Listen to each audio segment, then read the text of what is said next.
Good morning everyone. Today, we will be discussing about the following topics in this chapter. We will focus on built-in and custom calculations para mas mapadali yung data analysis. Let's start with analyzing data with pivot tables. A pivot table is a data analysis tool used to summarize, organize, and manipulate large data sets. It allows users to dynamically group, filter, and calculate data by rearranging rows and columns. Pivot tables are commonly used in spreadsheet applications such as Microsoft Excel to extract meaningful insights by performing calculations like sums, average, and counts on selected data fields. We all know that a table is an external database that could contain hundreds or thousands of data regions. And if we do not have the right tools, then mas mahihirapan tayong mag-analyze ng data. That is why Excel offers a powerful data analysis tool called Pivot Table. This pivot table could help us in summarizing hundreds or thousands of records in a concise and organized format. Ang maganda dito is pwede nating i-manipulate yung layout to set data on different views depende sa kailangan natin. Sa chapter 13, we learned on how to use tables para mag-organize at mag-analyze ng data using functions like filtering, lookup, and subtotals. For example, kapag gusto nating hanapin ang total sale ng isang sales representative or isang region, we could use the dsum function and manual criteria setup. Pero, what if maraming regions and breakdowns ang kailangan natin? Example, quarterly sales per region.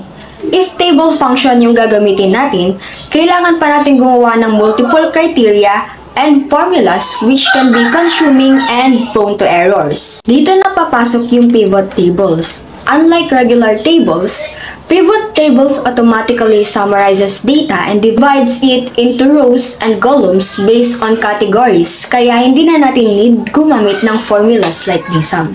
And yung advantage din ng paggamit nito is you can manipulate the layout of your pivot table by dragging fields, kaya mas madali mo nang makikita yung different insights sa data mo in just a few clicks. So, para mas madali natin magets if ano yung pinagkaiba ng table and pivot table, let's read this summary. In data organization, table stores raw data in rows and columns, while the pivot table summarizes and rearranges data dynamically. Analysis and summarization. Table requires manual formulas like dsum and subtotals, while pivot table automatically calculates totals, average, and other summaries. And lastly, the flexibility. The table is a fixed structure and any change needs manual edits, while the pivot table easily changes views with drag and drop feature. In short, yung table is for raw data storage while yung pivot table is more advanced because we could use it for summarizing, analyzing, and visualizing data in an organized manner.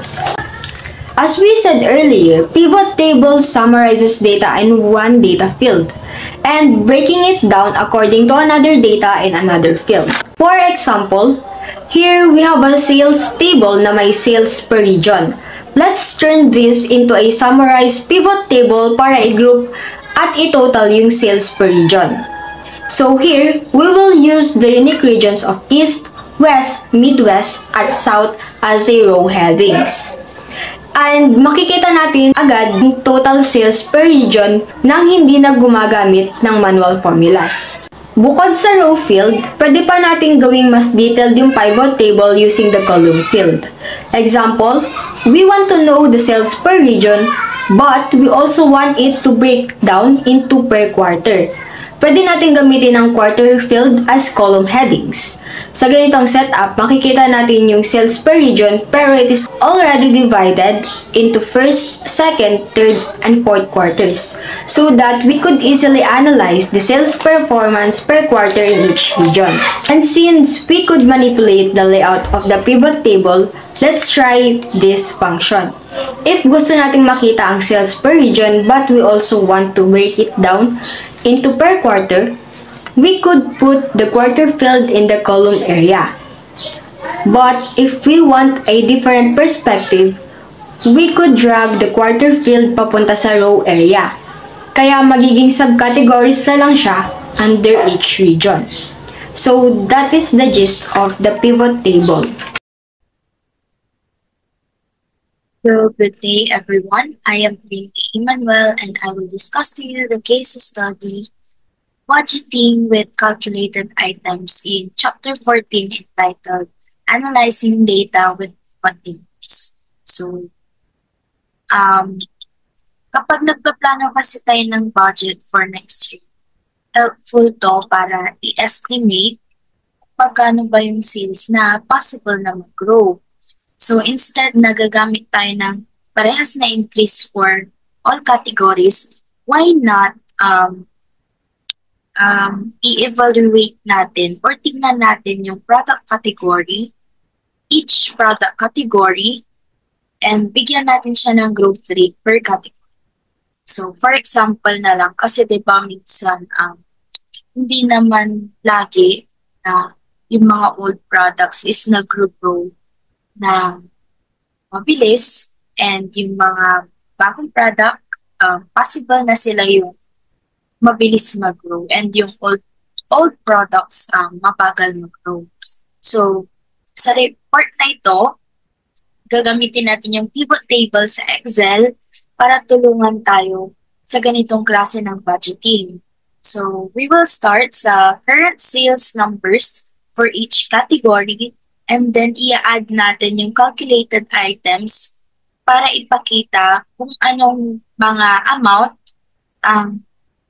ang difference, kung anong kalalabasan ng amount with different percentage indexes. So, this makes the budget more accurate and useful for planning. So, let's start.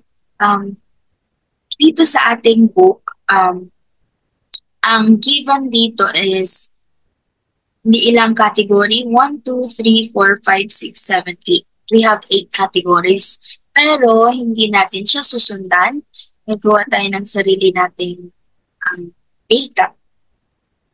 So, for example, sa row tables or yung mga categories, we have product A,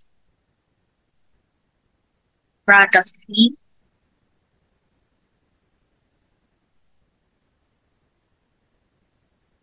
then products, product B, and then product C. Next is, ito yung, for example, ito yung mga current product na ginamit natin or yung mga binibenta ng isang company. So, here are some of extended price.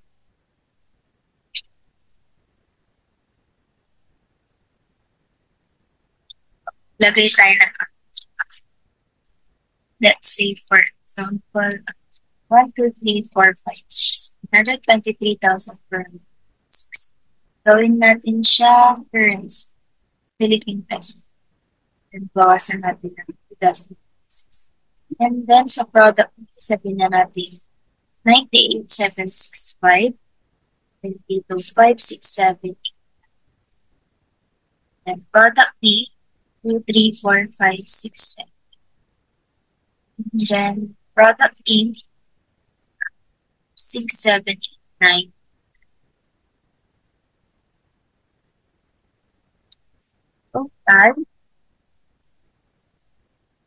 Total muna natin kung ilan yung current year. para makuha natin yung sum, we have the function na equals sum, then open parentheses, and then magmula B3 hanggang B7, close parentheses, and then enter. And we have a total of 581,000 per. So ngayon naman, pagsamahin natin si current year tapos si budget na projected. So product again, row labels. And then text. Copy lang natin siya.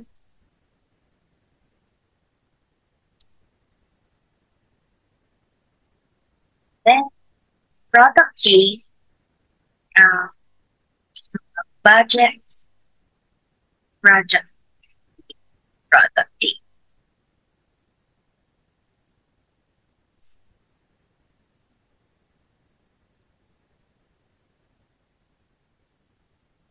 Budget,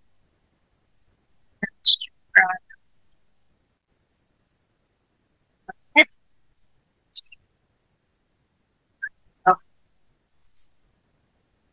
budget, product, budget, product. Let's see, for example,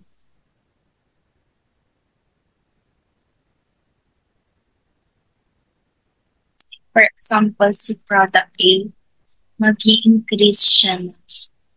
So, para increase, pindutin lang natin yung amount kay product A, which is yung sa cell B11, and then asterisk, and then kung ilan, 1 plus kung ilan yung percentage rate. So, for example, we have 6% increase. So, 1 point times 1.06, enter. So, we have 130,860. And then, may product B, sabihin na natin siyang 7%. 1.07. Ganun din sa susunod. Siya. Sabihin natin 8% kay product C, 9% kay D, and then 10%. C times 1.08 kasi 8% increase. And then, kay product B,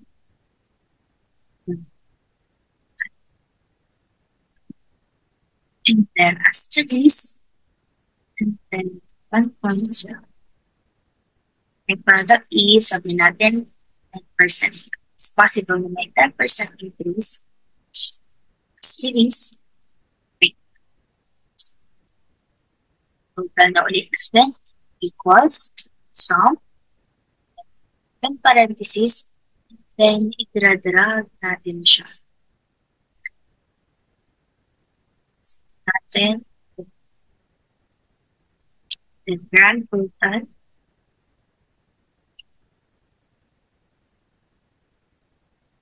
pwede din naman gawin natin muna siya what date.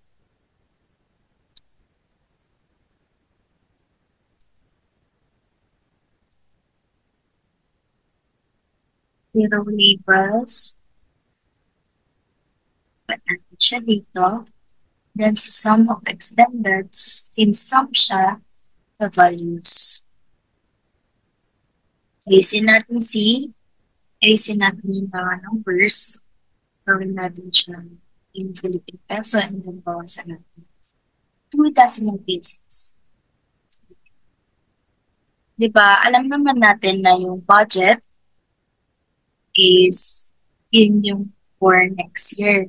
So, para makita natin ang maayos yung report or madali siyang mabasa or maintindihan, i-group natin siya. So, lahat ng current year magsasama. So, Saan si Carnier? Ito sa product A, B, C, D, E. So, gagawin natin, ganyan, pindot lang tayo ng isang cell or i-drag natin buong ito. And then, punta tayo sa pivot table analyze. And then, group selection. Yun. Hide natin ito. Ito.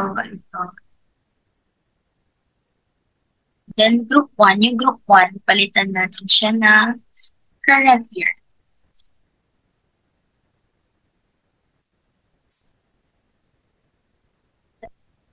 Ayusin natin yung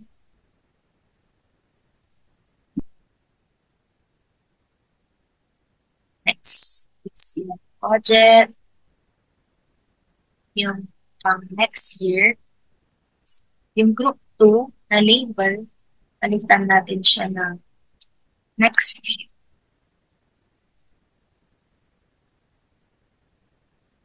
Then sa data, tayo sort natin siya.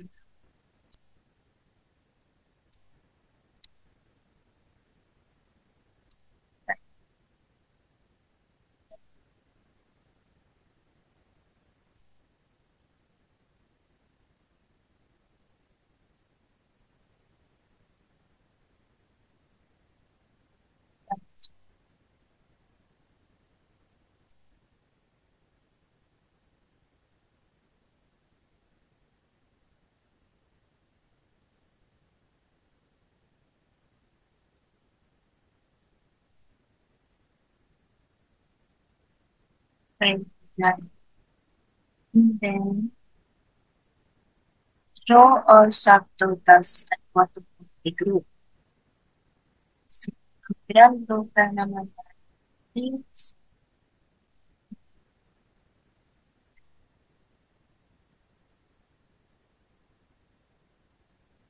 ang gagawin naman natin susunod is ayusin natin yung sort. Sort natin siya isa.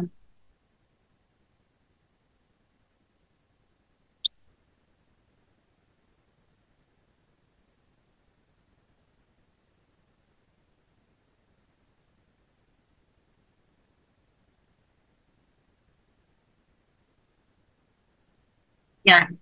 So, meron na tayo summary na ating regular items ay na summary ng pivot table natin for current year and then yung calculated na possible natin for next year. That's all. And thank you for listening. Sana may naintindihan. Good day everyone, I am Julia Macy Campos, and for my part, I will be discussing some of the basic terms used in pivot tables. Understanding this will help us navigate and work with pivot tables more easily in Excel. So, let's start with the first one. Data source are the original data. How to find it in the pivot table sa data source. So, dito sa data source natin, we will need to make a pivot table first. So, i-click lang natin tong buong table, tapos insert, and then itong pivot table. Dito sa table or range, dapat naka-select lahat. Yan, mula A1 hanggang D9. Tapos, ilalagay natin siya sa new worksheet. Then, click OK.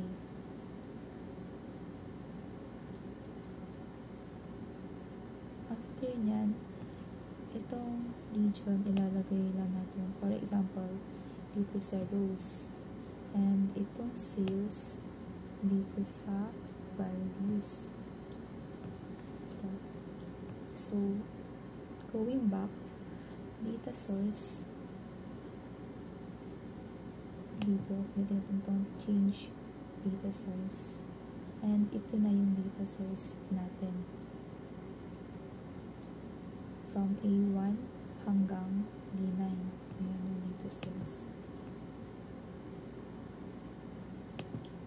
Next, field. Field are the categories in the data like region or sales. So, para makita siya sa pivot table, just view the right side field list pane. List pane. Dito, ayan, naka-automatic na siyang nakalabas ito. Itong region, quarter, sales, representative, and sales yung fields natin. Next are the label. Label are the entries under each field. For example, east or west. So, para mahanap siya sa pivot table, just look at the row or column labels. So, dito sa pivot table natin, for example, itong east, north, south, and west, ito yung labels under region. Ayan. Mga specific entries sila. Next are the row field. Row field are field with distinct entries appearing as row labels. How to find it in the pivot table? So, for example, region in the rows area. So, dito sa pivot table natin, itong region daw sa rows area. Itong east, north, south, and west, ito yung row field natin. Naka-arrange yung data vertically. Next is yung column field. So, unlike the row field, naka-appear naman yung data dito pa vertically, pa horizontally. So, for example, itong quarter, ilagay natin dito. Itong quarter 1, 2, 3, and 4, yung column field natin. Naka-arrange yung data pa horizontally. Next are report filter. Report filter are filter for data shown in the pivot table. So, how to find it in the pivot table? Just drag a field to the filter area in the field list. So, dito sa data source natin, makikita natin na may sales representative for dito sa kay Alice. Siya naka-assign sa East for quarter 1 and ang sales ay 1,000. So, going back sa pivot table natin, let's just drag the sales representative dito sa filters and lalabas siya dito. So, for example, hahanapin natin yung kay Alice lang. Just click this and click OK. Lalabas yung data na kay Alice lang. Ayan. For quarter 1, ito siya. Tapos, ito natin sa data source sa quarter 3 kay Alice. 1, 1. Ayan. So, ulit natin siya sa dati. Next is the pivot table items. These are the individual entries used in rows, columns, or filters.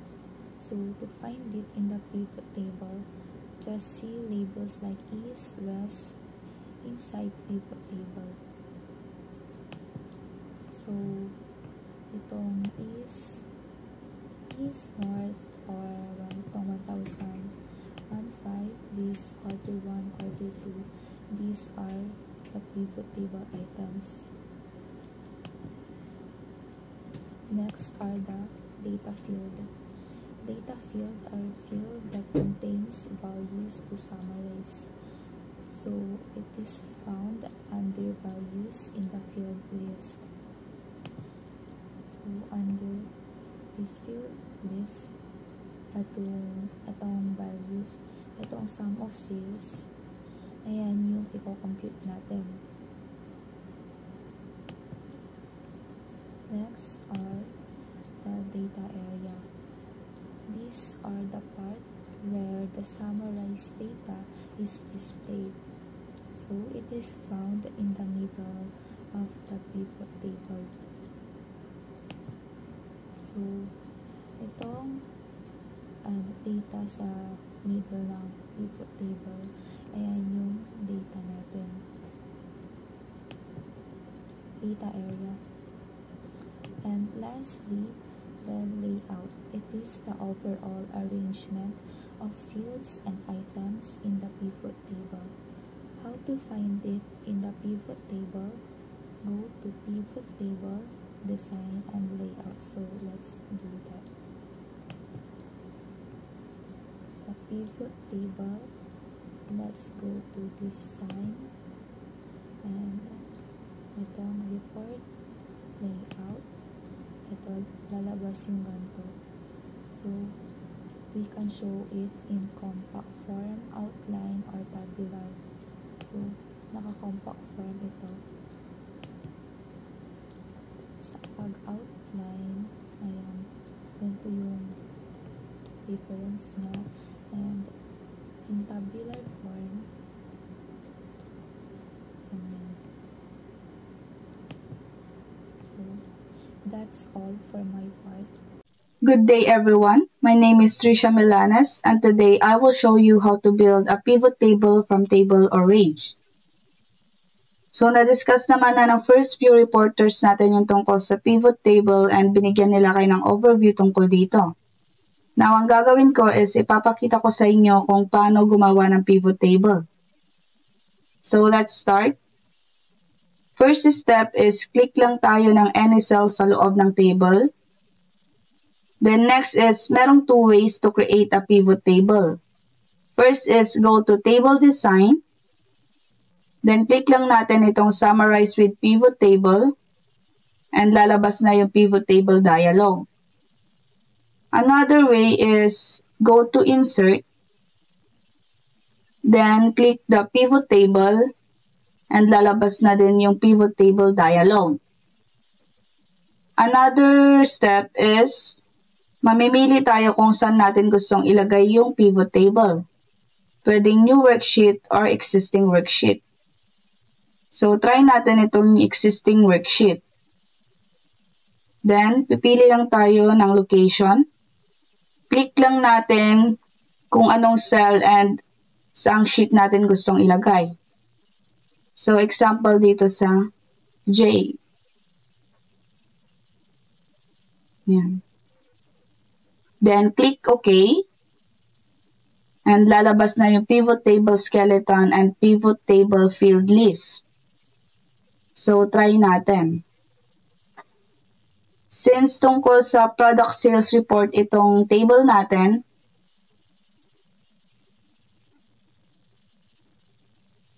try natin tignan kung sino ang top performing salesman. So, drag lang natin itong field name sa mga areas below na paglalagyan natin. So, drag natin itong salesman dito sa rows. Yan, lalabas na yung mga name ng salesman. Then, next is total sales. Lagay natin siya sa values area. Yan, lalabas na din yung sum of total sales. So, right-click tayo dito and sort natin siya from largest to smallest. Yan. Nakikita natin na si Bato de la Rosa yung pinaka-top performing salesman sa Pangasinan. Another example is, paano kung gusto kong makita yung top performing salesman sa Dagupan lang, hindi sa buong Pangasinan. So, drag lang natin itong city or municipality dito sa filter. And click natin itong arrow. Then, piliin natin Dagupan. Click OK. Ayan. Papakita niya na si Bato de la Rosa yung top performing salesman sa Dagupan. So, kung gusto nating tanggalin itong field name dito sa mga areas, drag lang natin siya sa gilid. And mawawala na siya. So, gawa tayo ng another example. Paano kung gusto kong malaman kung anong product yung pinakamabenta? Drag lang natin itong product dito sa rows ulit. Then, total sales, lagay natin sa my values area. Then, sort ulit natin ito from largest to smallest. And, papakita na si product C ang pinakamabenta sa Pangasinan. Paano kung gusto kong malaman kung anong product ang pinakamabenta pero sa Alaminos lang? So, drag ulit natin tong city or municipality dito sa filters. Then, click the arrow. Tapos, piliin natin yung Alaminos. And click OK. Yan, lalabas na ulit na si product B ang pinakamabenta sa Alaminos. So, ganun lang siya kadaling gawin. And, isa-summarize niya na agad yung report mo. Hello everyone, I am Jean Micaela Arias. So today I will discuss to you about building a pivot table from an external database. This is the external Excel data source and this is the external Access data source. So now we need to select the insert and click the pivot table. Click the used an external data source and select choose connection. After that, we need to click the browse for more and select the Excel file with your data and click open and select OK. And now, gagawa na tayo ng pivot table. So, isa-select lang natin dito yung mga gusto nating makita sa table. So, financial year, salesman, and our sales. So, yung sales natin, lalagay natin sa values, and yung financial year sa columns, and yung sales month natin is rows. After that, gagawa naman tayo ng pivot table from our external database. So, select natin yung data and then get and transform and get the external data. So, our external data, kunin na natin and then select natin yung Access database and then OK. And isa-select lang din natin yung financial year, sales, and our sales month. So, yung sales natin, lagay natin sa values, yung financial year sa columns, and yung sales month sa rows. And, yan, meron na tayong pivot table from external database. That's it. For our next topic, we will be working with and customizing a pivot table. The following list takes us quickly through a few basic pivot table charts that we should know. First is selecting the entire pivot table, wherein we go to pivot table, actions, select, and then entire pivot table. Next is selecting pivot table items, wherein we go to actions, select, and then we can choose either labels or values, and we can also choose both. Next is formatting the pivot table, wherein we need to choose design in design tab, and then click any styles we want, like this. Next is changing the pivot table name, wherein we go to pivot table analyze, pivot table options, and then change the pivot table name in pivot table name text box.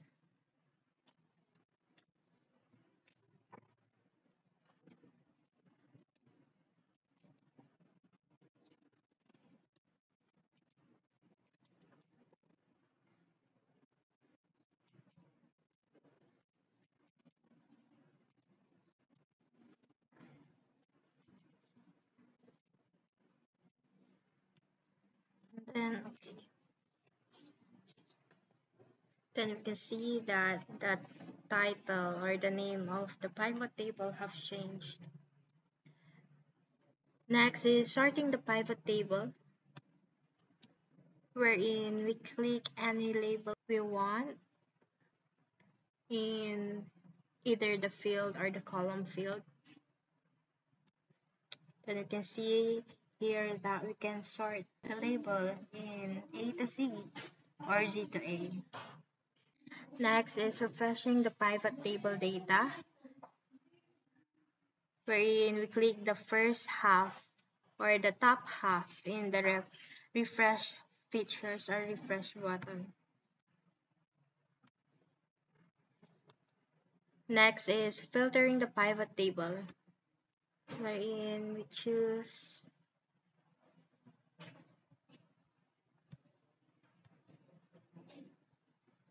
any table,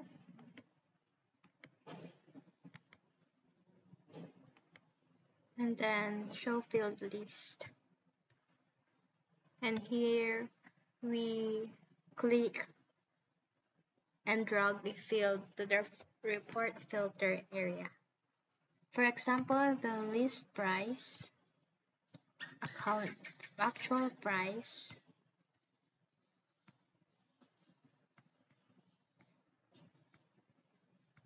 the date, and store. And here we can see the data quickly. For example, we need to see the list of the actual price, and then the store and date. Next is grouping pivot table data by date or numeric data.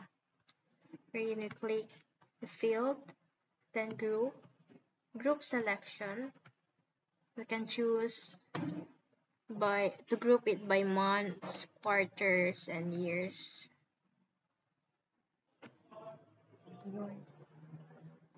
And you can see here that it is grouped already.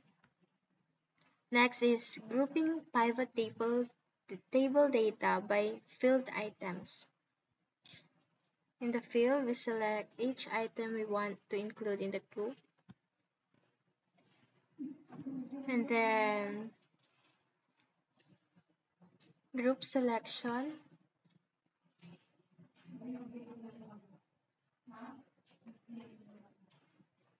Where we can ungroup it.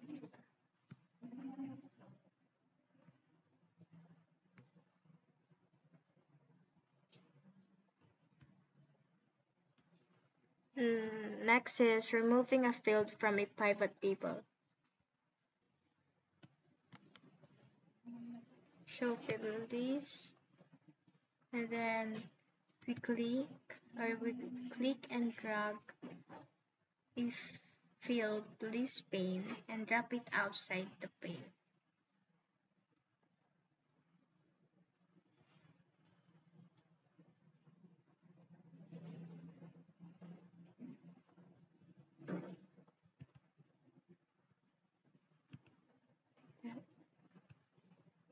Values, columns. I can see now that a lot of fields have been removed. Lastly is clearing the pivot table. We go to Actions, Clear, and then Clear All. I can see here that our pivot table is gone. So that is all for working with and customizing a pivot table.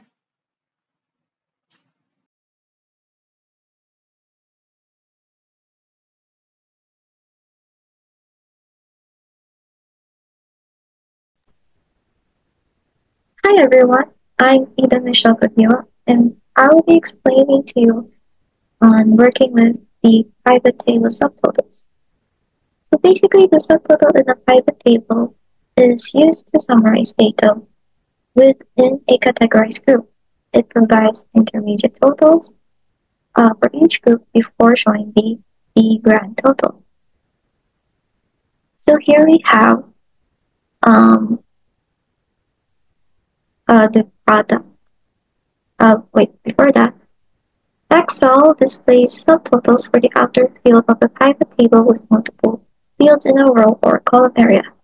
So an example here is that we have two fields in the row area, which is product, the product, the cup holder, glare filter, mouse pad, and printer stand, and the promotion, the 1 free with 10 and the extra discount. The product is basically your outer field. So Excel displays subtotals for that specific field. So there are ways to work with the pivot table subtotals. First is to hide your grand totals. Your grand totals. So these are basically your grand totals. One in your column and one on the row. And hiding these, just click any cell in the field and go to Options, your totals and filters. You see the grand totals. Just deactivate the show for grand totals for rows and columns. Then click OK. And as you can see, your grand totals that was here before are now deactivated. So how do we activate these grand totals again? Simply just go back to your pivot table, Analyze, and your Options, totals and filters. Just tick these on and click OK. And there you have it. Your grand totals are now here. Another way to do this is go to your design, and you have the grand total. Click that and turn off for rows and columns. So you can also just turn on for rows only, or your columns. Yeah, only your columns. And you can also hide your subtotals. Just click the subtotal next to it and just click Do Not Show Subtotals. As you can see, your subtotals are now hidden. To activate it again, just click the either your subtotals will either show at the bottom of the group or at the top. So this is the top part, and this is the bottom, which creates another uh, column.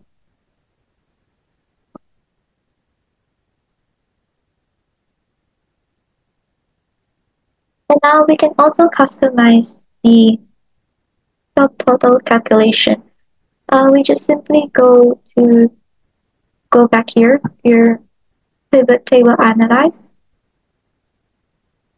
click the field setting, and normally the subtotals are now will automatically calculate for you.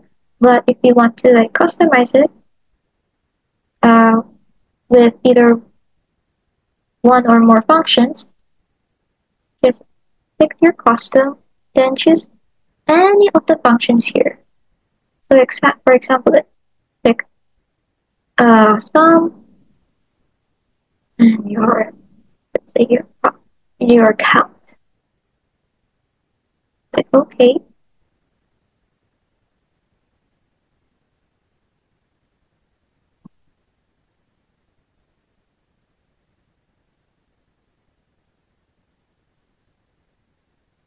And as you can see, it activated the sum of,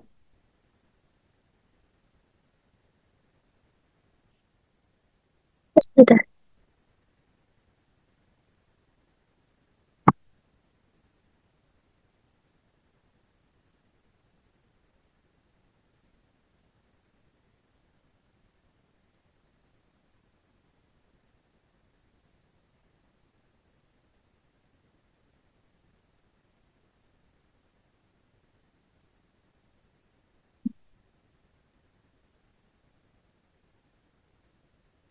There you go. As you can see, it shows you the sum of the product and the count of the product, so which is the cup, any of the product, the cup holder, regular filter, mouse pad, and the printer stand. And, and that is all for my part. Thank you for listening.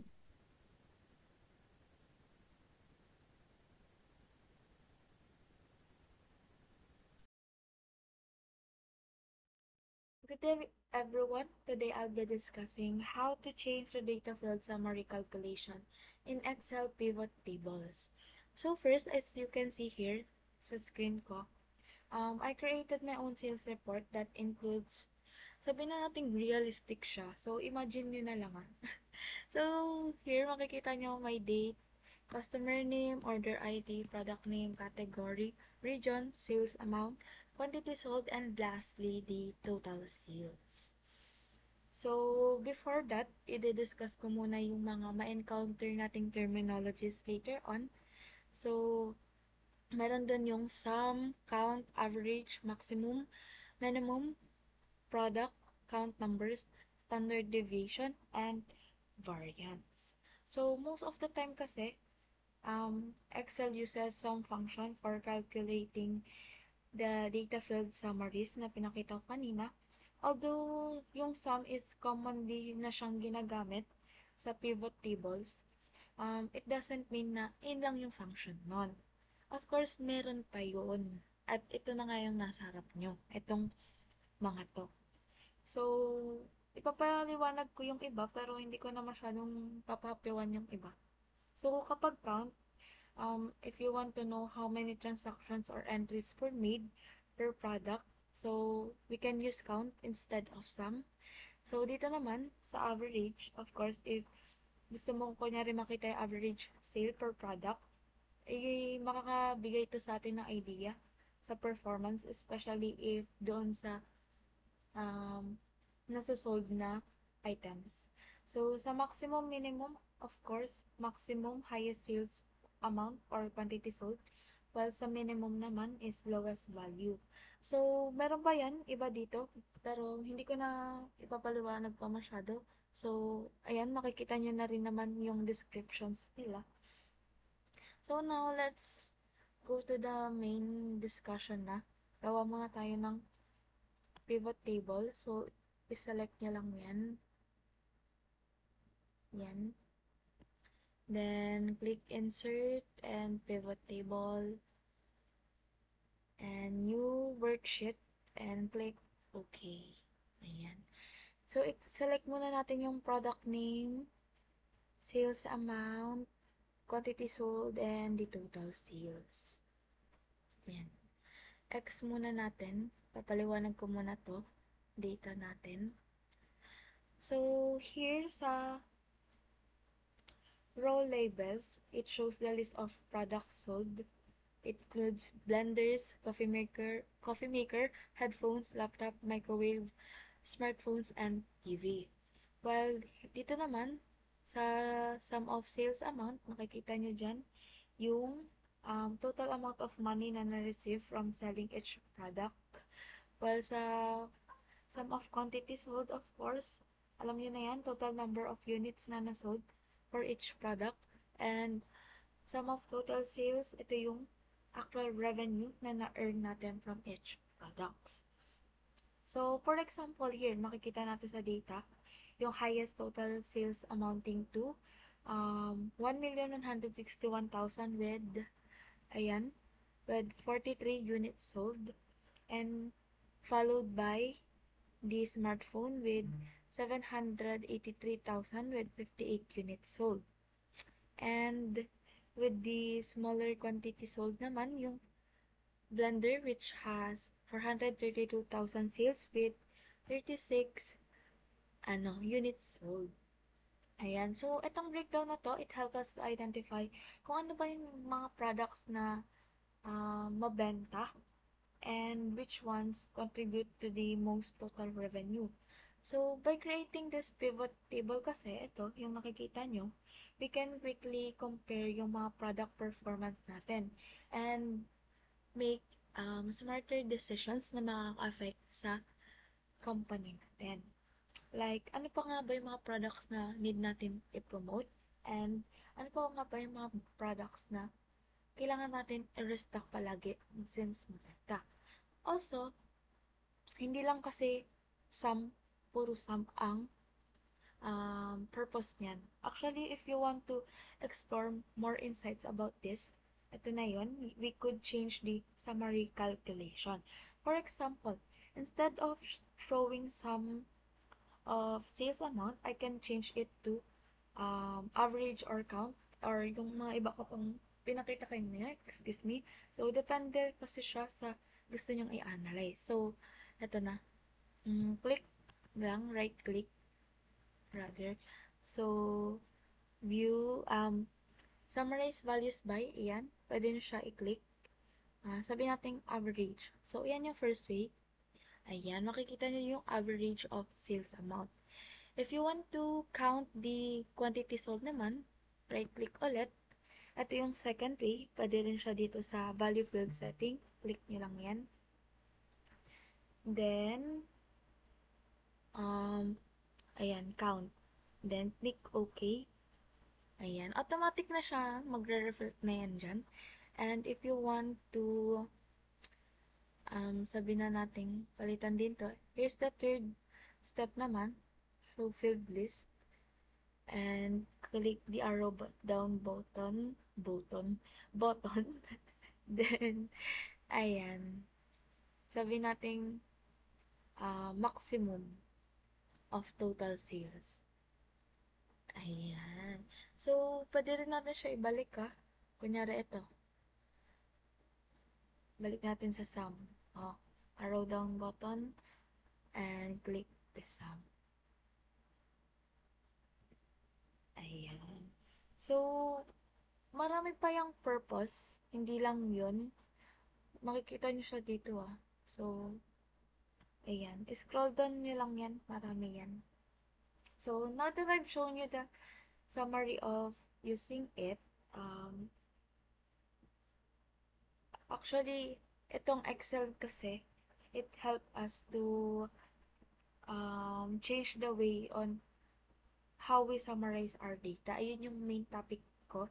So, we can choose from other summary functions depende nga sa gusto nyong i-analyze. So, this feature is really helpful, lalo na kapag gusto mong makita yung pagkakaiba or gusto nyong makita yung data nyo from other perspectives, katulad ng mga pinakita ko kanina. Kung gusto mong makita yung sum, count, or the maximum total sales, mga ganun. Hindi lang siya about sum ha. Kaya pinakita ko yung ibang functions niya. So,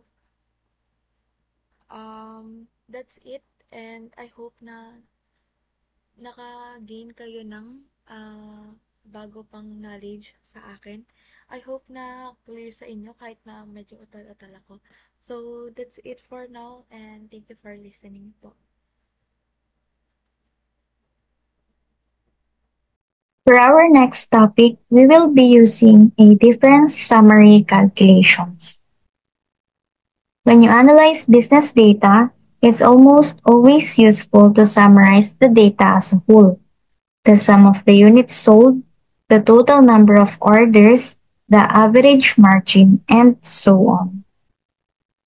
A difference from calculation in pivot table lets you compare two numeric values, like sales in 2006 versus 2007, and show the difference directly in the pivot table.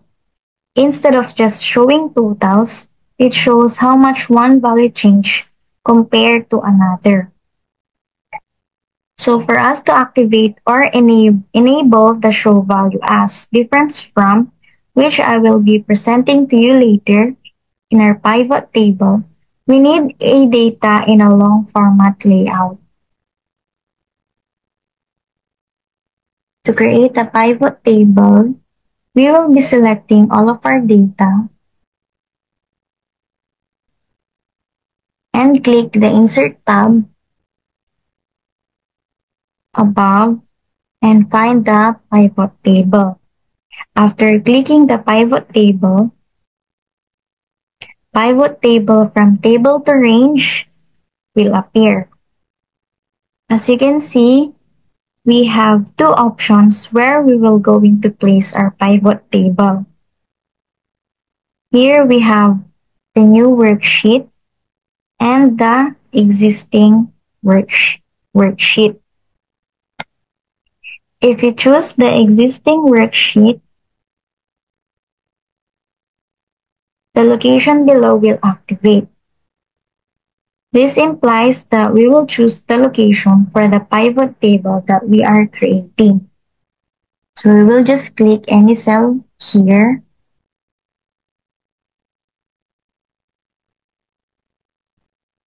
And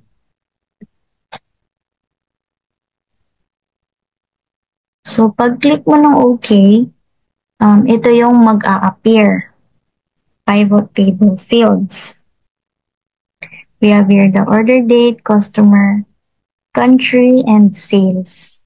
So, each of these, ida-drag mo lang siya dito sa baba. Whether sa filters ba siya, columns, rows, or values.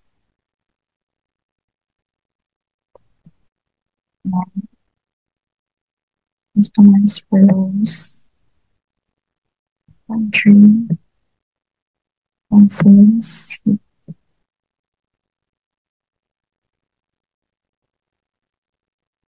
So we have now the summarized invoice data from a 2-year period. For each customer in the row field, we see the total of all invoices broken down by the invoice date, which in this case has been grouped by year. We have the customer sales data for 2006 and 2007. For us to know the difference calculation between them, we will be selecting any cell inside the data field.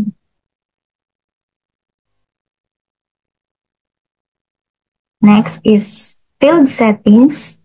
To display the value field settings dialog box. The other way to activate this one is by clicking the right side of the mouse. Yan. So ito, we have here the summarize values by and show values as. Under ng show values as you can see, maraming options. Since we are going to know the difference between the sales, we will be using the difference from. So, mag-a-appear is itong show values as. So, under ng calculation, we have the base field and base item. Sa base field, we are going to change it into order date. Sa base item naman, wala na tayong papalitan dyan. Click OK. So, after clicking OK, Excel updates the pivot table with the difference calculation. Good day everyone. Today I'll discuss how to use percentage summary calculations in Excel pivot tables para mas madaling mag-analyze ng data. So why do we need to use percentage calculations? Kapag nag-analyze tayo ng sales data, minsan hindi sapat ang raw numbers. Halimbawa, may dalawang salesperson, si Margaret and si Robert. Si Margaret nag-generate ng $64,000 habang si Robert naman ay $16,000 lang. Kung titingnan natin, parang mas magaling ng 4 na beses si Margaret. Pero baka mas malaki lang ang customer base niya or mas in demand ang products niya. So, instead of using raw numbers, mas accurate gumamit ng percentage-based calculations para fair ang comparison. And there are 4 types of percentage calculations in Excel. Number 1 is percentage of. It compares a value to a specific base item. For example, i-compare mo ang 4th quarter sales sa 1st quarter sales para makita kung nag-improve or bumaba ang performance. Second, percentage of row. Pinapakita nito kung ilan ang percent ng row total sa isang value. For example, kung may total sales per salesperson, makikita mo kung gaano kalaki ang contribution ng bawat quarter sa total sales niya. Pangatlo, percent of column. It shows each value as a percentage of the column total. For example, makikita mo kung paano nag-contribute ang sales reps sa total sales ng isang quarter. Pang-apat, percentage of total. Pinapakita ang bawat value bilang bahagi ng overall pivot table total. Example, kung gusto mong makita ang contribution ng isang salesperson sa total company sales, ito ang gagamitin mo. So how do we apply percentage calculations in Excel? So here are the step-by-step. Step 1, select a data field. Click any cell sa data field ng pivot table. And then step number 2, open field settings. Go to options, field settings. I-open mo yung value field settings sa dialog box, makikita mo yan sa right. And step 3, choose a summary calculation. Select summarize value field by at piliin mo yung summary calculation na gusto mong gamitin. I-click mo lang yung show values as tab and choose kung kahit ano dun sa mga percentage na nabanggit natin kanina. And then sa last step naman natin, yung Excel ina-update niya na yung pivot table and it shows the percentage summary na. So, in conclusion, using these percentage calculations, mas madali nating makita ang patterns at trends sa data. Instead of just looking at raw numbers, we can analyze how sales change over time at kung sino ang mas nag-e-excel. And that's it for my discussion. Thank you so much for listening. Good day, everyone. I'm Maylin B. De Luna, and I will discuss using a running total summary calculation. A running total is a calculation that adds a number to the sum of the preceding numbers. Imagine tracking sales. A running total would show not just sales for each month, but the total sales accumulated up to that month. This cumulative view is valuable for assessing progress against yearly targets, allowing for proactive adjustment if you fall behind schedule. Excel's pivot table features simplifies creating this type of summary. Para maintindihan natin kung paano gamitin ang using running total summary calculation, meron tayo ditong example table. Kung paano siya gamitin. Meron tayo ditong date, customers, category, quantity, price, total district. Pipindot lang tayo ng isang data and punta tayo sa insert then pivot table. And makakopy na yung table natin. Then punta tayo sa isang sheet then insert natin yung mag-okay lang tayo then boom, lalabas na yung pivot table natin. Then pipili lang tayo kung ano yung ilalagay natin. First is date, quantity. Then yan na yung grand total. Pero para makuha natin yung mismong summary, pipindot tayo ng isa dun sa may sum of quantity kahit. Then pindot natin yung right click. Then click the show value as top. And the show value as list, click natin yung running total. Then yun na yun. Tapos pipindutin natin yung use the base field list, the click field you want to use as the base field. Then click OK. Okay na siya. Lalabas na yung grand total natin. Then if gusto natin insert yung mga iba't ibang pa dyan, click lang natin yung sa may pivot table natin. Dagdag lang. I-check lang natin yung sa may gilid, sa may field.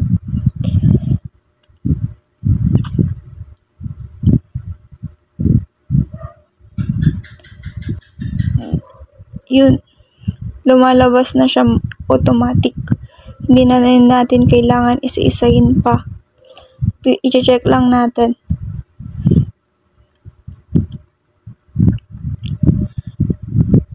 Kung ano yung mga gusto natin gamitin. Pero dahil ang kailangan lang natin is yung summary, ang pipindutin lang natin is date, then category, then quantity.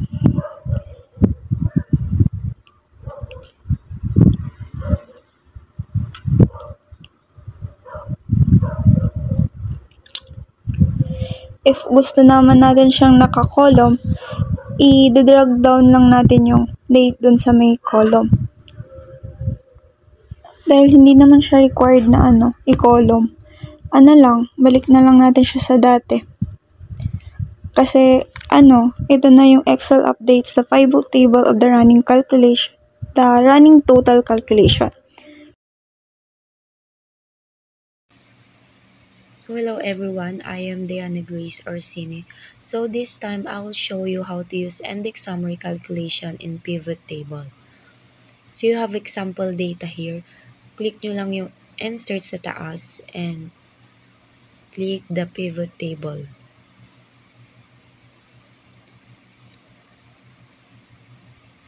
And click the existing worksheet. And then okay.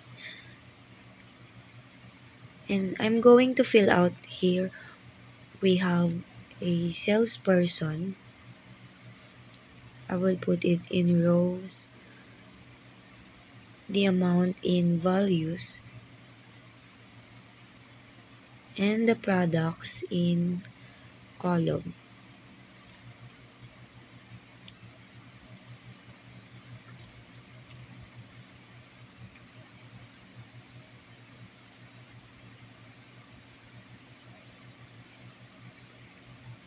So if you want to look at index, just copy this table, Ctrl Z to copy, bring it down here, Ctrl V to paste. And what I'm going to do is select anywhere within this table and right click and go under show values and click the index.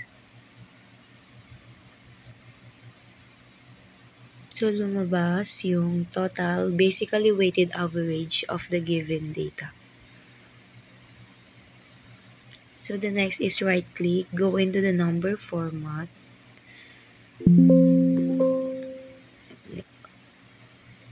Right click, go to the number format and just click the number. And okay, so what we have is our data that we have earlier.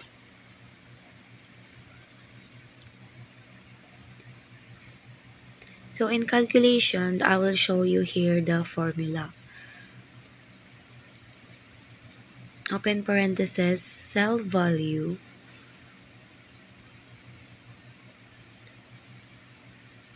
times the grand total.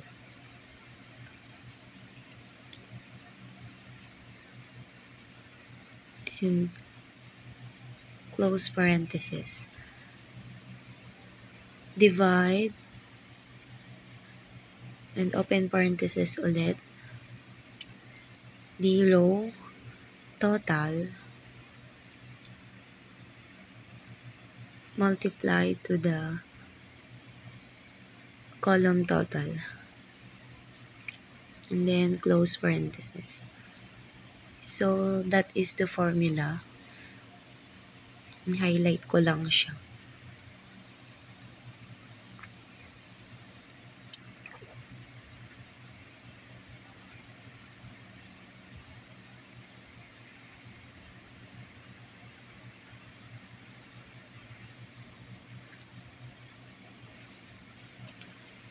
And the first step is we need to multiply the cell value in grand total.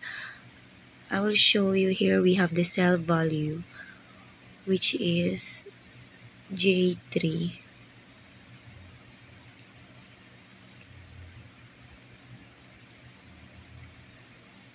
Multiply to the grand total.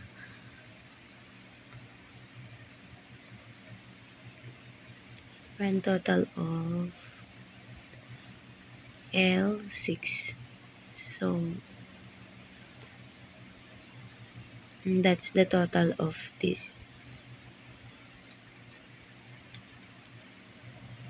And next is maglalagay ng equal sign and multiply naman natin yung row total and column total.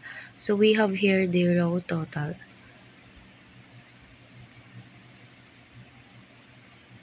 Na L3 and multiply the column total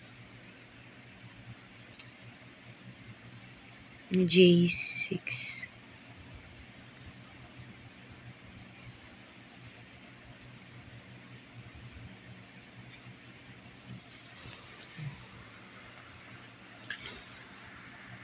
To see the result, we need to divide it, the total of the two.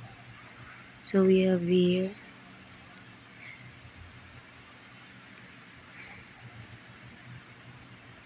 dapat equal siya sa given data.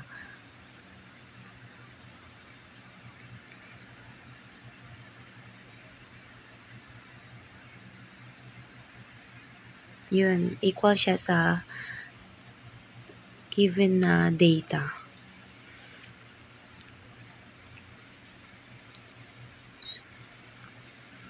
So that's how get calculated the index summary.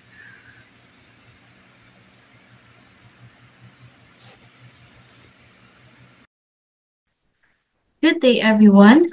So I am Rona Eliza S. Ramas, and I will be discussing the process of creating a calculated field. So before we proceed with the calculations, let us first define what a calculated field is. So a calculated field is a custom field created within a pivot table. This means that a calculated field does not exist in the original data, but instead, it is derived from a formula that uses other fields in the pivot table. So, saan na ba ito madalas na ginagamit? Calculated fields are most commonly used for performing calculations, such as for ratios, profits, and percentages. For today's discussion, we will be demonstrating two examples of how to use or how to create a calculated field. So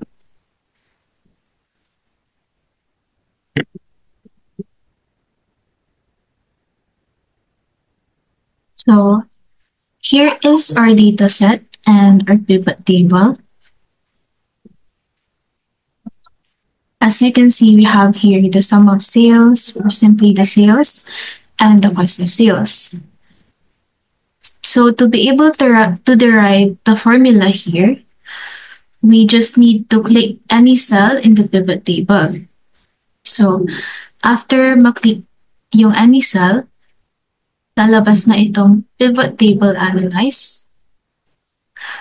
So we go to fields, items, and sets, and then click calculated field. So as you can see, so meron tayo ditong name, formula, and the fields that are available, product, sales, and cost of sales. So since ang i-compute natin ay the profit, we will be putting profit sa ating field name. And then for our formula, since as mentioned, the data that will be used are just the data set that are available on the pivot table. Since available naman dito sa fields natin, we just click the data or the field that we want to use and then insert field. So because the formula for our profit is sales less cost of sales, we click the minus sign and then click the cost of sales and then insert field. So we click add and then okay. And then lumabas na yung profit natin. So that's just an example of how to use or how to create a calculated field, and this is using basic calculations, basic operations. So what if naman kapag gumamit tayo ng complex calculations? Like for example, the if function. So we have here the available data, sum of units sold, sum of unit price, and sum of sales.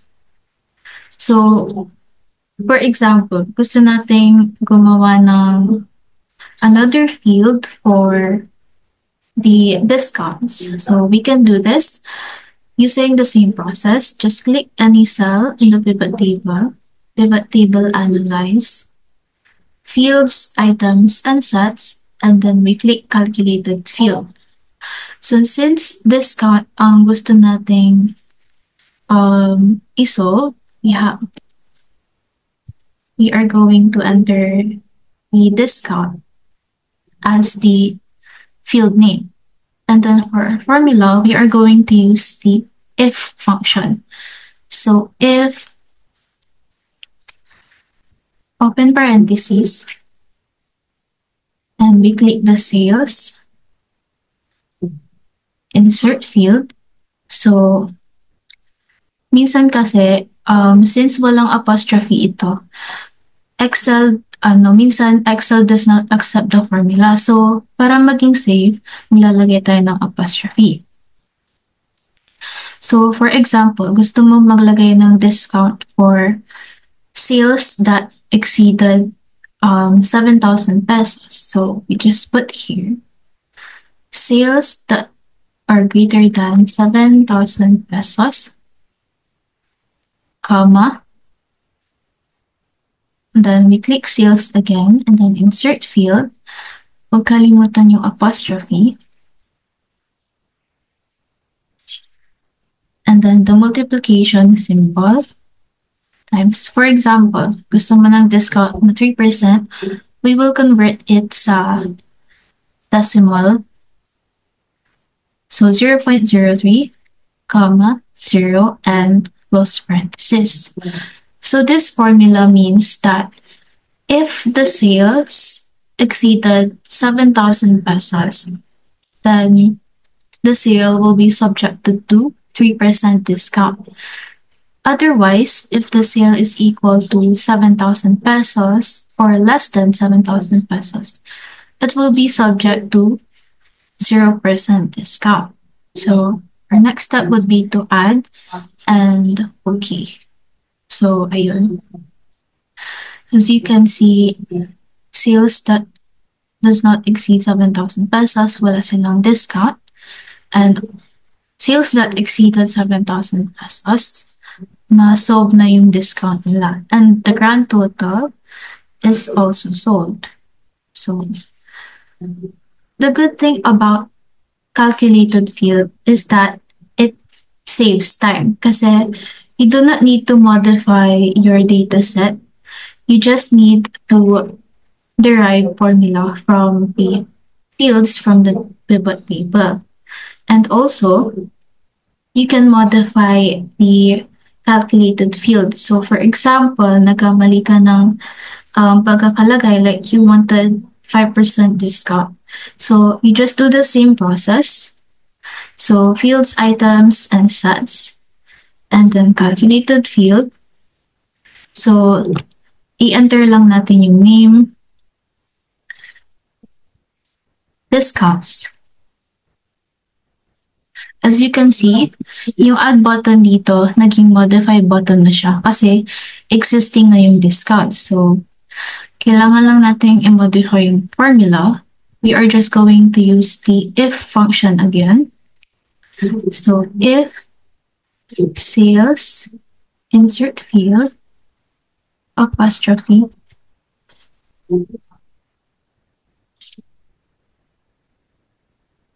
greater than 7,000 pesos, then sales ulit, insert field, apostrophe, multiplication symbol, times. So, gusto natin i-modify into 0.05%. I mean 5%, so 0.05, comma, 0, and then close parentheses. So, you just click modify, and then okay. So, ayan, nabago na yung sum of discounts natin. And the grand total is also computed na.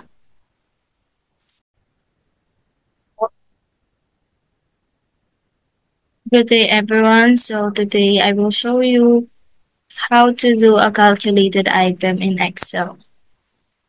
So here we have here our data that includes passenger ID, passenger class, name, sex, age, ticket, and fare. First things first is to do the pivot table. Just click the insert and pivot table here at the upper left. New worksheet.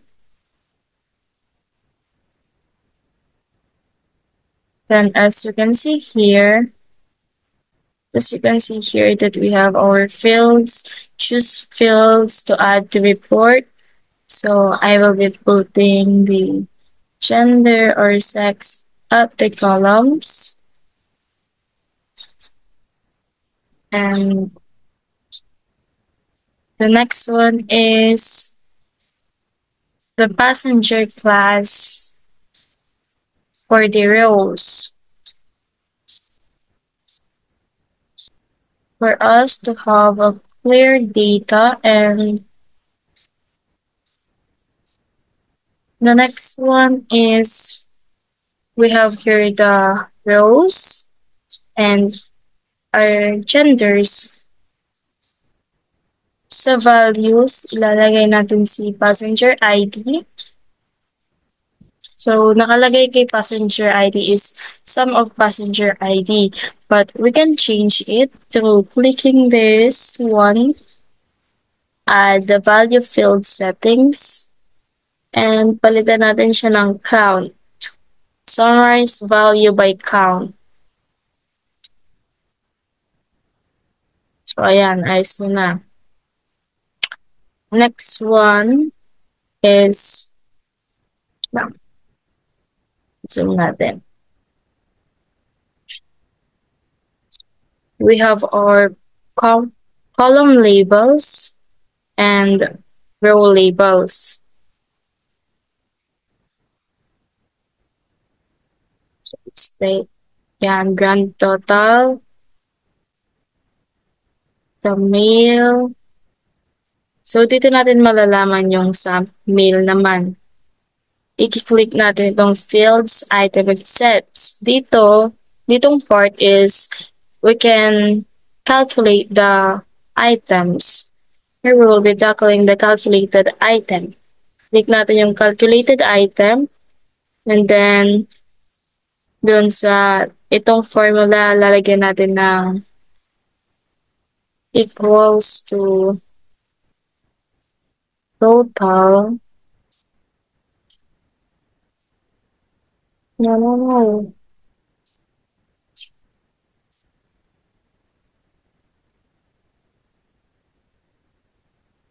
Tapos the formula is male plus female. Yan. Ditong part yun. Ito.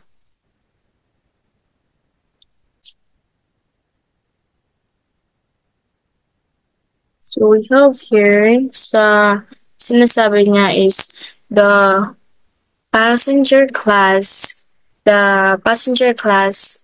first class passenger, 2 females, non-males, total of 2, and then ay na double.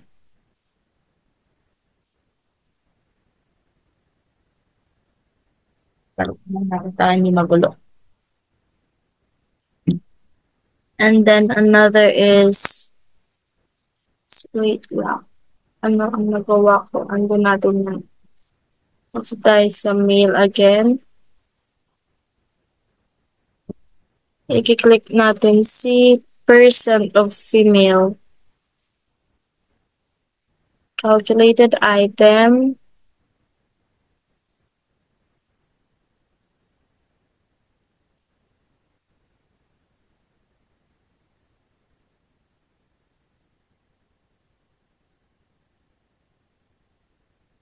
Para makuha natin yung percentage ng female. The name will be with this format. And then yung formula is female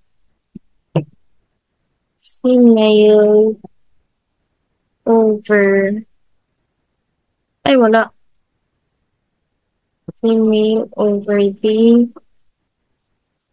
total.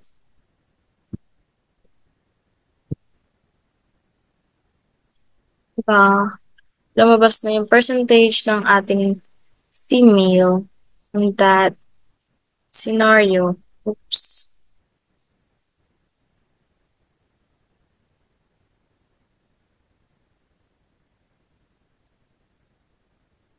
So, in summary, to create calculated item, ganun lang kasimple. Baka siya bumababa. Insert, and then click mo yung pivot table, tapos new worksheet, and then pag mayroon na yon, i-click mo any of this, analyze, and filled our items, nandiyan yung calculated field or calculated items.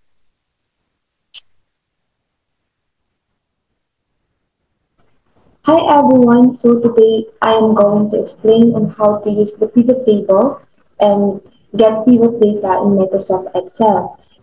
I also share why they are very important when working with large amount of data.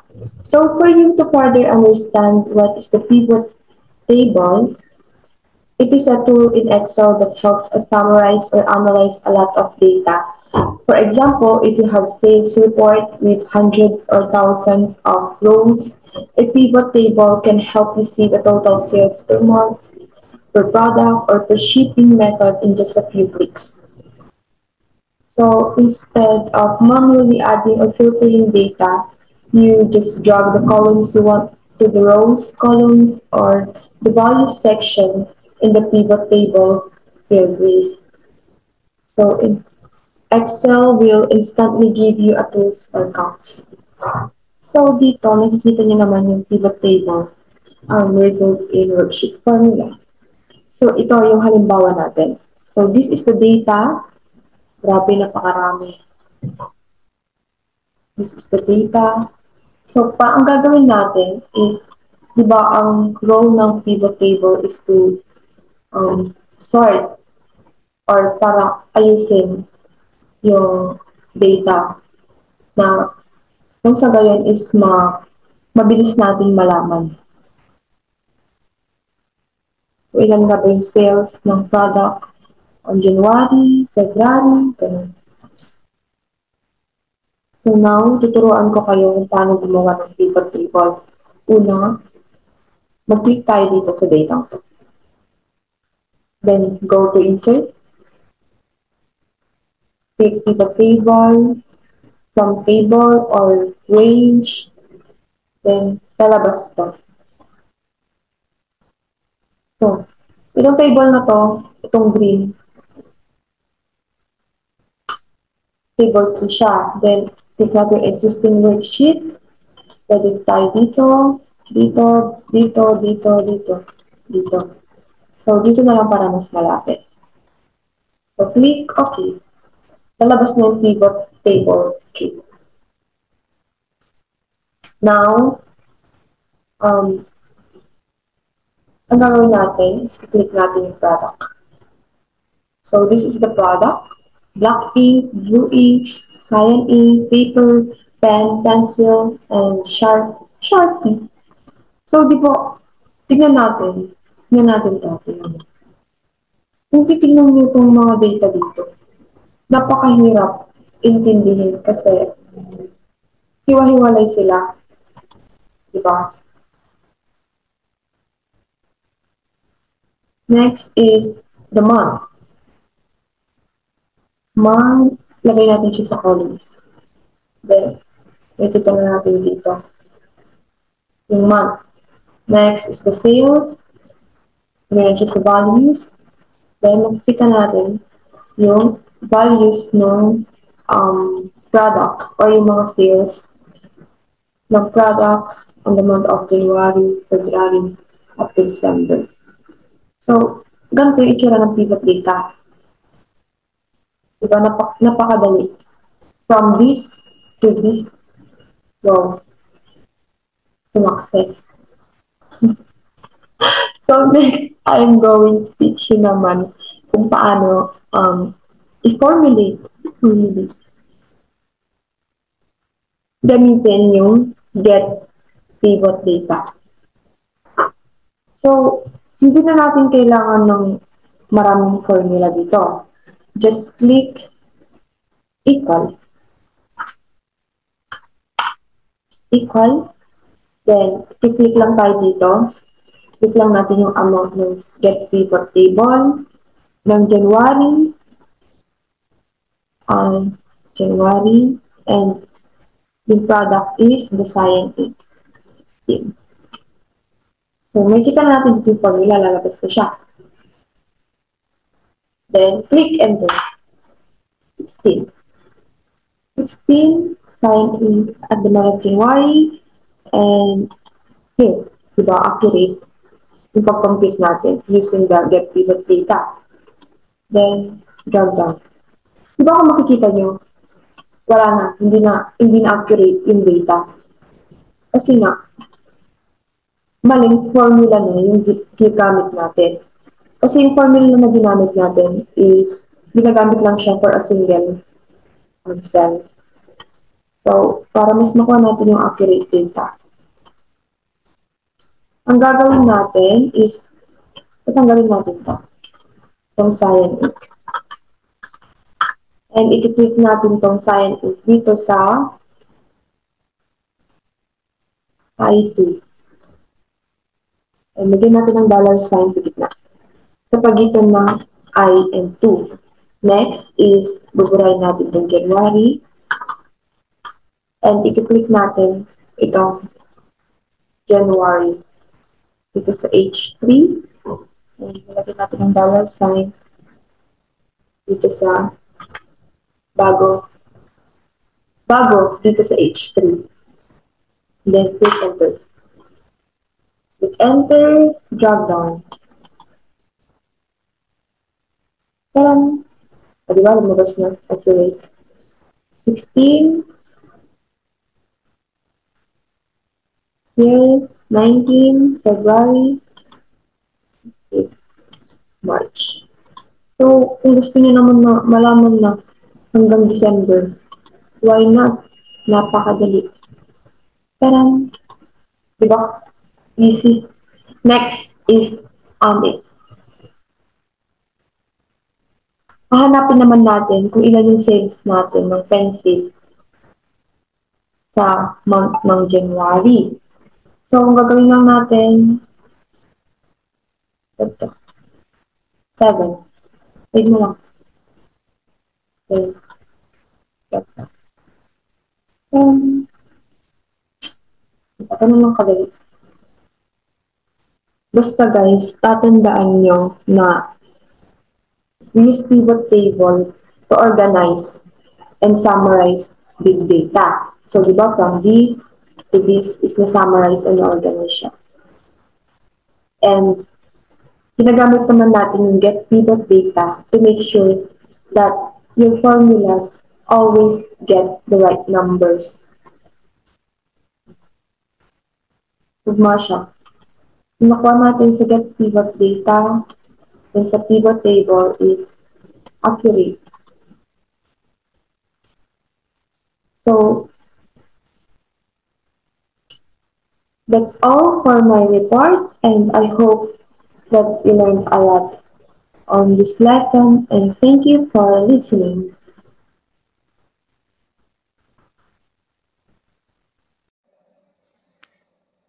Hello everyone, I am Rika Joy Arca Saklang.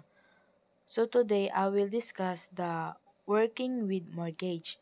For both business and people, a mortgage is almost always the largest financial transaction. Whether it's millions of dollars for a new building or hundreds of thousands or dollars for a house, a mortgage is serious business. It pays to know exactly what you're getting into, both in terms of long-term cash flow and in terms of making good decisions upfront about the type of mortgage so that you minimize your interest costs. This case study takes a look at mortgage from both points of view. Mortgage are major financial commitments for both individuals and businesses. This case study looks at long-term cash flow. Monthly payments over many years include both principal and interest. Understanding this helps with financial planning. And choosing the right mortgage, picking the right type, fixed versus variable, for example, can reduce total interest costs and make payments more manageable. Making informed decision upfront leads to better financial outcomes. Next is building a variable rate mortgage amortization schedule. For simplicity For simplicity's sake, it's possible to build a mortgage amortization schedule like the ones shown earlier in this chapter. However, these are not always realistic because a mortgage rely uses the same interest rate over the full amortization period. Instead, you usually have a fixed rate over a specific term, usually 1 to 5 years, and you then renegotiate the mortgage for a new term. This renegotiation involves changing three things: the interest rate over the coming term, which will reflect current market rates. Second is the amortization period, which will now be shortened by the length of the previous term. For example, a 25-year amortization will drop to a 20-year amortization after 5-year term. Last is the present value of the mortgage, which will be the remaining principal at the end of the term. So, variable rate mortgage amortization schedule reflects the real-life structure of many mortgage where the interest rate and terms are not fixed for the full amortization period. 25 years instead, the mortgage is broken into shorter terms 5 years, after which is renegotiated at each renewal. Yun nga yung tatlo is one is the interest rate exchange based on market conditions. Second is the amortization period shortens by the length of the term just completed. Then yung last is the present value remaining balance becomes the new principal. This approach results in a more accurate and flexible mortgage plan that adjusts as time goes on. And here's a summary of what's happening with each column in the amortization. Amortization year. This column gives the year of the overall amortization. This is mainly used to help calculate the term period values. Note that the values in this column are generated automatically based on the value in the amortization years. Cell B3. Amortization year shows the year number within the total amortization period, 1 to 25. It's generated automatically based on the total amortization length set in cell B3. Next is term period. This column gives the year of the current term. This is calculated value. It uses the MOD function based on the value in the amortization year column and the value in the term years cell B.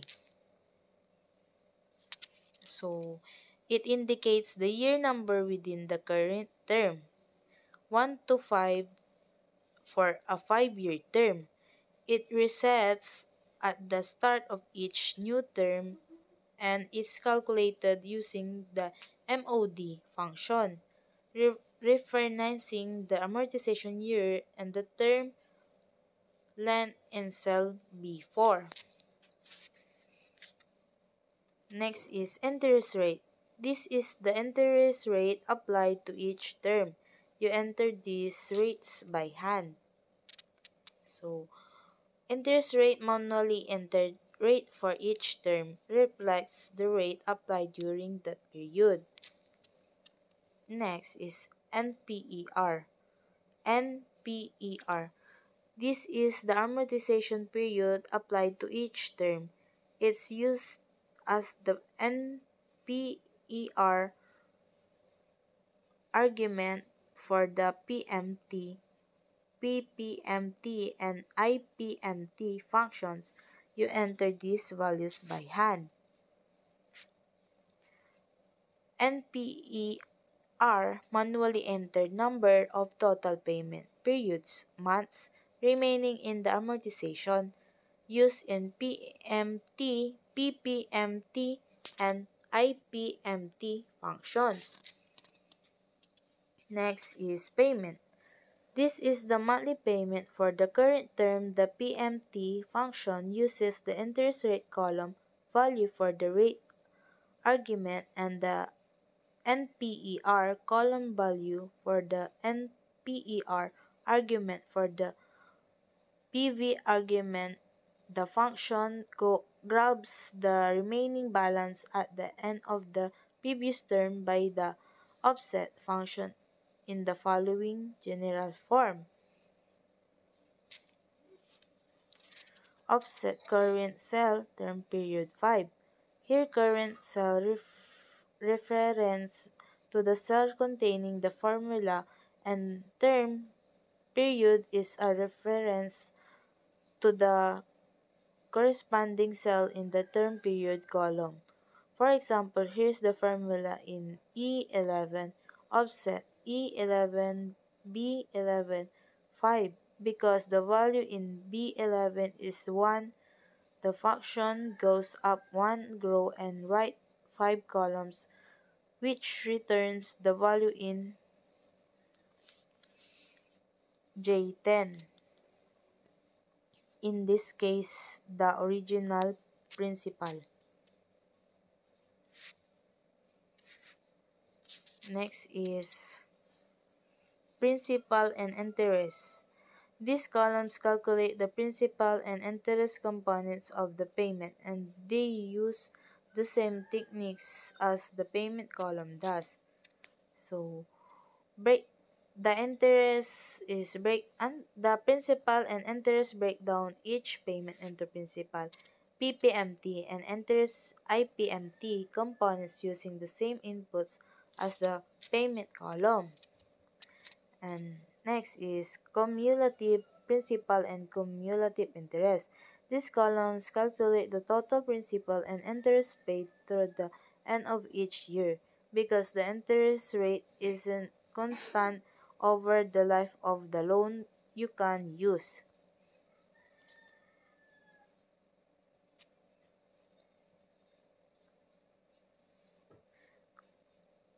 CUMP print C and CUMIPMT.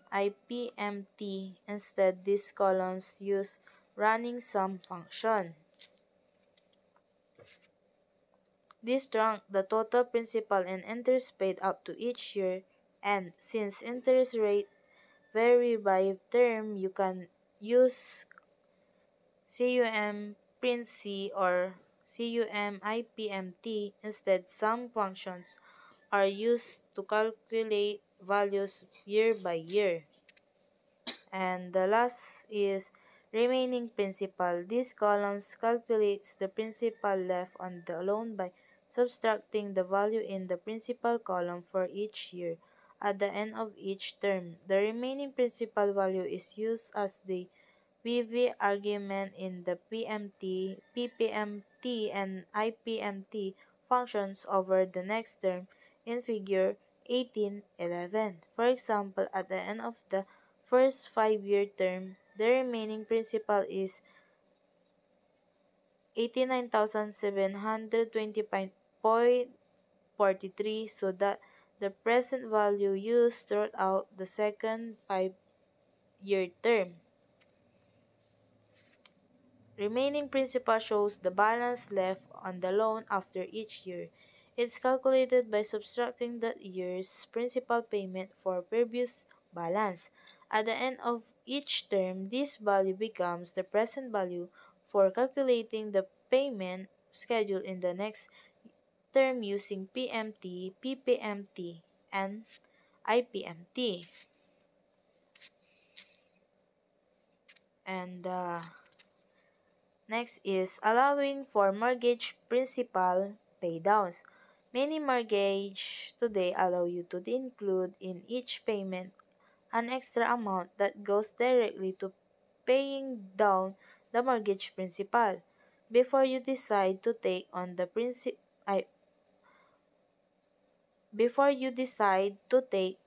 financial burden of these extra paydowns, you probably want two questions answered. One is how much quicker will I pay off the mortgage? Two is how much money will save over the amortization period. Both questions are easily answered using Excel's financial functions. Consider the mortgage analysis model I'll set up in figure 18:12. The initial mortgage data are data area shows the basic numbers needed for the calculation. The annual interest rate cell B, the amortization period B3, the principal B4, and the paydown that is to be added to each payment. B5, notice that this is a negotiative number because it represents a monetary outflow.